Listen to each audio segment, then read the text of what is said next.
काल सर 5 वाजता घर सोडलं मी. 5 वाजता घर सोडल्यानंतर भोसले अशोक भोसले हे पकडे असं म्हटले. त्यानंतर मी नाहीला जाणं गावात बसलो.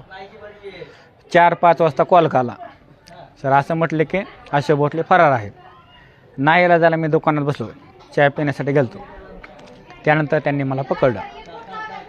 6-7 जण आलते. त्यानंतर एकटा माणूस काय करणार सर, पकडलं त्यांनी. नाहीला असल्यामुळं रात्री आलो 10-10:30 वाजता. त्यांना मी लगवीनंतर आलो.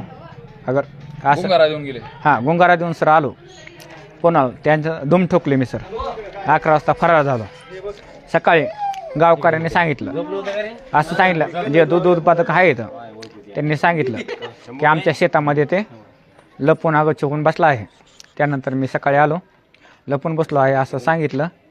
त्यांनी आलं, दुम ठोकला और पकडलं, सवारी करावं लागली. आता काय वाटतंय? आता मस्तच वाटणार सर. आता मिरवणूक वाटली, आनंद झाला. आता पुन्हा पकडणार नाही, पुन्हा लपून बसायची गरज नाही ना सर, 1 वर्षच मान आहे ना सर. हा, त्याला लपून बसायची गरज नाही सर, किती वर्षापासून लपत होता तुम्ही? 4 ते 5 वर्ष झालं लपून बसायची. कुठं कुठं जायचं लपून? आपण सर बहिणीकडे, अगर साडूकडे आपण हे 4 दिवस रोड आले की निघून गेले. हा निघून गेलो सर. आता सुटले. आता सुटलो सर. आता मान सन्मान मिळाला, याबद्दल पुढल्या वर्षी काय आनंद नाही, आपण साजरी करायला येऊ शकतो सर. यस. नाव सांगा. संतोष नावना जाधव. मला आमच्या गावची ही परंपराच आहे पहिल्यापासून. यावर्षी आमचे जावाई आनंद म्हणून शिने भेटलेत.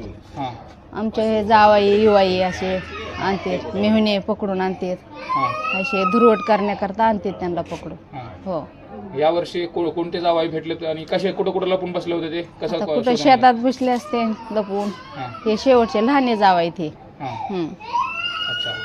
सुरुवातीला नाही म्हणले होते, मग आता काय नेमकं? आणले पकडून. आता मेहुणे काय करते ना, आता आणले पळून गेले होते तुम्ही? गेले होते.